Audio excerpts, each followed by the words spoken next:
Netanyahu जिंदा या मुर्दा। नेतन्याहू की गुज़िश्ता रोज़ जारी होने वाली वीडियो पर कई सवालात उठ के। सबसे पहला सवाल तो यह है कि ये वीडियो एआई जनरेटेड थी। क्या वाकई ये वीडियो एआई जनरेटेड थी? आमिर रज़ा से बात करते हैं। आमिर भाई, नेतन्याहू की एक वीडियो जारी हुई कल, उसके बारे में कई सवालात उठ रहे हैं। सबसे पहला सवाल तो यह है कि कहा जा रहा है कि ये वीडियो एआई जनरेटेड थी, और अगर ये वीडियो एआई जनरेटेड थी तो फिर नेतन्याहू कहाँ है? देखिए, पहली बात तो यह है कि नेतन्याहू के बारे में मुतज़ाद इत्तलात तो बहुत अरसा से आ रही है। पासदारानी इनकलाब का दावा है कि जब इसके दफ्तर पर हमला किया गया था, जो कि 3 मार्च बनता है, और उस दिन जब हमला हुआ था तो उसमें ये मारा गया था। लेकिन उसके बाद से एक वीडियो जारी हुई थी जिस पर हमने ही किया था कि एक एयरबेस के ऊपर चलता हुआ दिखाया था, और उसमें मैंने आपको दिखाया था कि जो फौजी हैं उनके चेहरे क्यों ब्लर किए गए ताकि इसको एआई को छुपाया जा सके, लेकिन वो छुपा नहीं था। इसके बाद ये जो है बहस चल निकली। अमेरिका की तरफ से ये कहा जाने लगा कि मुश्तबा जो हैं हामनई, उनको शदीद ज़ख्मी कर दिया गया है। और कल पेट हेग्सेथ ने अपनी जो मीडिया कॉन्फ्रेंस की है वाइट हाउस के अंदर, उसमें भी उन्होंने ये कहा कि उसका चेहरा जो है वो हमने किया। अच्छा, जब ये इन्होंने ये अफवाह फैलानी शुरू की कि मुश्तबा हामनई जो हैं वो ज़ख्मी हैं, तो वो मुश्तबा हामनई की आवाज़ जो है वो सामने आ गई। उन्होंने अपनी कौम से ख़िताब किया। आवाज़ का इन्होंने थॉरली जो चेक किया उसकी साबका आवाज़ों के साथ मिलाकर, तो वो 100% ट्रू आवाज़ थी और नई आवाज़ थी। यानी ये जो आजकल फैक्ट चेक्स हैं, ये जो गवर्नमेंट्स के पास फैक्ट चेक्स हैं या जितने अमेरिका के पास हैं, वो दुनिया में शायद ही किसी के पास हो। तो बड़ी बारीकबीनी के साथ आपकी आवाज़, आपकी चीज़ों को जो है फैक्ट चेक के ज़रिए देख लिया जाता है कि ये ओरिजिनल है या नहीं ओरिजिनल है। जब ये ओरिजिनल नज़र आ गई तो पेट हेग्सेथ ने कहा कि उसका चेहरा ज़ख्मी है बिल्कुल मुश्तबा हामनई का, ताकि किसी तरीके से मुश्तबा हामनई जो हैं मंजर पर आम पर आएँ और वो पता की जा सके, उनकी लोकेशन पता की जा सके और उसी लोकेशन पर जाकर हिट किया जा सके। लाजमी बात है कि अगर उनकी कोई वीडियो बनेगी तो किसी कैमरे के ज़रिए बनेगी, उसको किसी जगह ट्रांसफ़र किया जाएगा, उसकी मूवमेंट देखी जाएगी। अब दुनिया इस मामले में बड़ी जदीद है, लेकिन मुश्तबा हामनई ने बड़ा ज़बरदस्त काम किया कि सिर्फ अपनी आवाज़ दी, उनसे कहा चेक कर लें। इसके बाद इनके लिए एक चैलेंज ये था कि वो किसी तरह से एक ज़िंदा जो है बेंजामिन नेतन्याहू जो है वो दुनिया को दिखाएं, ताकि इजराइलियों को और अमेरिकियों को ये तसल्ली हो कि ये यहूदी ज़िंदा है। लेकिन जब कुदरत आपको पकड़ना चाहे तो आपको फैक्ट चेक्स ने ही पकड़ लिया। देखें, मैं आपको तस्वीरें देता हूँ, आप सिर्फ उसके हाथ को देखें। ये आपका लेफ़्ट हाथ है ना, इसको आप देखिएगा, गौर कीजिएगा कि क्या ये नेतन्याहू का हाथ है। नेतन्याहू की पुरानी जितनी वीडियोज़ हैं नेट पर अवेलेबल हैं, आप उसमें उसके हाथ की जो सेंटीमीटर टू सेंटीमीटर्स है, यानी नैनो सेंटीमीटर्स में जाकर उसको चेक किया जा सकता है कि ये हाथ अपने उसके ओरिजिनल जो उसका वर्जन, उस हाथ का जो साइज़ है उससे तकरीबन 2 गुना बड़ा हाथ है। जो किसी लगता नहीं है कि एक 70 साला बाबे का हाथ है या 70-75 साला, वो लगता ये है कि किसी जिन का हाथ है, जितना वो चौड़ा हाथ है। फिर वो जिस वक्त उंगली करते हैं, देखें आज हम भी फैक्ट चेक करते रहते हैं वीडियोस को, और बहुत सारी वीडियोस हम दोनों आपस में जब डिस्कस कर रहे होते हैं तो मैं कहता होता हूँ यार ये फेक है, रहने दो, ना करो। नज़र आ रहा है कि जब भी आपको एआई से चीज़ को क्रिएट की जाएगी तो जो टिप्स है ना, टिप्स ये वाली, मैंने पिछली वीडियोस में भी आपको ये चीज़ें शायद समझाने की कोशिश लोगों को की थी कि ये जो टिप्स हैं ना, ये ब्लर होंगी। बिल्कुल इसका और इसके कलर्स में फ़र्क आएगा, बिल्कुल। और ये आपको उस वीडियो में साफ नज़र आ रहा है। भी हम अक्सर इस चीज़ को देखते वो हैं। जो हमें बोलता हुआ नेतन्याहू नज़र आ रहा है, उसके अगर आप चेहरे की लाइनिंग को चेक करें, मैं वैसे वीडियो पता नहीं आप लगा सकते हैं या नहीं लगा सकते, लेकिन कुछ पिक्चर्स मैं तो पिक्चर्स आप निकालें, तस्वीरें लगाएं आप, और लोगों को बताएं भाई ये बड़ा ज़रूरी हो गया है, यही दज्जाल ने दजल दिखाना है। वो जो हम पढ़ते रहते हैं ना बचपन में कि दज्जाल आपके मरने वालों को आपके सामने खड़ा कर देगा और कहेगा लो जी ये रब नूं मिल के आया, दसेगा कौन रब है, तो जो मरने वाला है वो कहेगा जी यह रब है। बिल्कुल। ये दज्जाल के बारे में ये बड़े आम, अगर आप पढ़ें तो इसको मिलेगा।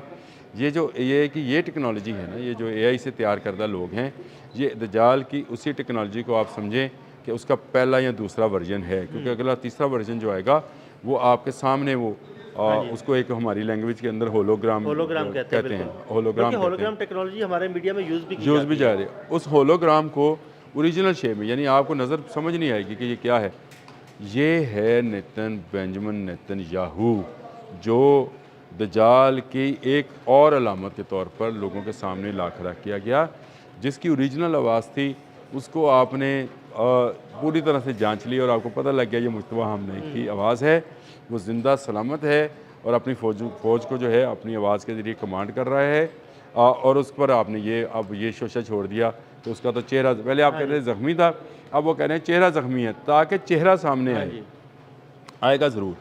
देखें, आप जिससे खौफज़दा हैं इस वक्त, वो पासदारान इस्लाम इनकलाब का जो है सुप्रीम कमांडर है और उसने अपने वालिद का और अपने जो अजीज़ो कारब जो इस हमले में शहीद हुए उनका बदला और ईरान की मनाब स्कूल की बच्चियों का बदले का ऐलान किया है। वो जो पूरी स्पीच है वो सुनने वाली है, वो आपको बताएगी उसका, क्योंकि मुझे फ़ारसी उस तरह से नहीं आती है, लेकिन फ़ारसी क्योंकि उर्दू के नज़दीक तरीन ज़ुबान है तो फ़ारसी में ओरिजिनल अगर आप उसका सुने, उसका तर्जमा भी अंग्रेज़ी में है, लेकिन आप ओरिजिनल सुने तो आपको समझ आएगी कि वो किस जज्बे के साथ जो है बात कर रहे हैं। तो अल्फाज जो हैं उनके जज्बात का पता चल रहा है, लेकिन नेतन्याहू की जो आवाज़ है वो भी जो है स्क्रिप्टेड है।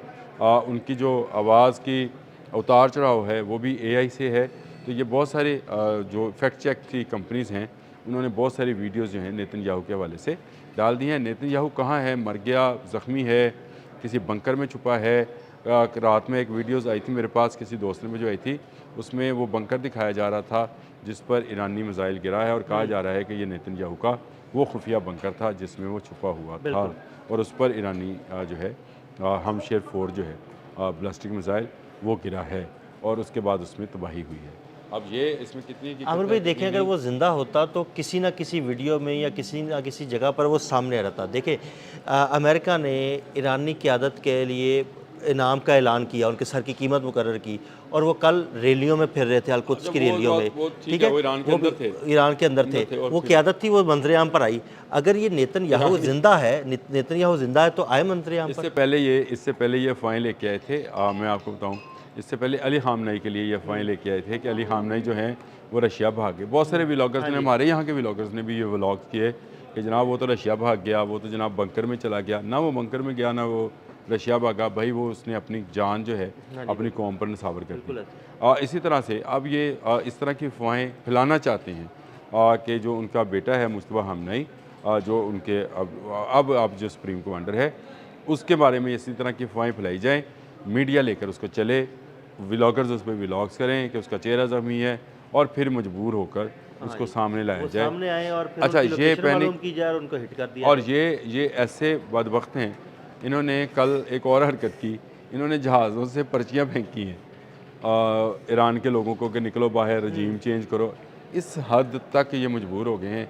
जिस ऑपरेशन को लेकर आज से 15 दिन पहले ये कह रहे थे कि ये 15 घंटों का ऑपरेशन है, आज 15 रोज़ है और ये ना सिर्फ घुटने टेक रहे हैं, नाक रगड़ रहे हैं और इनके सैकड़ों फ़ौजी जो हैं हलाक हो चुके हैं और इनके हज़ारों फ़ौजी जो हैं ज़ख्मी हालत में इस वक्त मिडल ईस्ट के हॉस्पिटल में मौजूद हैं, जहाँ के इर्द गिर्द आपने पहरा लगा रखा है। तो मुझे बताएं, ये नेतन्याहू जो है, लाएं ना ज़रा इसको किसी बाज़ार के अंदर, समझ आ जाएगी।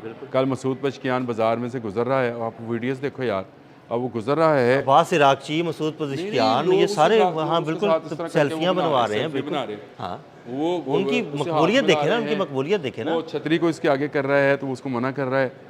कोई सिक्योरिटी गार्ड नहीं, सदर है वो, उस कौम का सदर है जो इस वक्त हालत जंग में है और जिसका मुकाबला जो है इजराइल और अमेरिकी टेक्नोलॉजी के साथ है। उस कौम का सदर इस तरह से घूम रहा है। तो मुझे आप बताएं, फिर नेतन्याहू जो सामने क्यों नहीं आया? ये एक AI क्रिएटेड, मुझे जो अभी तक मुझे जो इतलात हैं, ये AI क्रिएटेड है और उसमें जो मैंने आपको चीज़ें बताई वो बिल्कुल इसी तरह से AI को फैक्ट चेक किया जाता है। नेतन्याहू मेरा ख्याल है कि नहीं है, चले आप इनकी मान लें कि वो है, लेकिन अगर है तो वो किसी जगह ज़ख्मी हालत में अपना इलाज करवा रहा होगा। मेरी नज़र में वो मर चुका है और वो एक बड़ा अच्छा कमेंट था पिछले दिनों किसी ने दिया था कि नेतन्याहू ज़िंदा है या मर गया, इससे हमें गर्ज नहीं, क्योंकि इंसानियत की नज़र में वो मर चुका है। बिल्कुल, बहुत शुक्रिया आमिर भाई। आमिर भाई ने बड़ी तफसील के साथ इस सारे मामले पर रोशनी डाली। अदील अहमद और आमिर रज़ा को इजाज़त दीजिएगा। अल्लाह हाफ़िज़।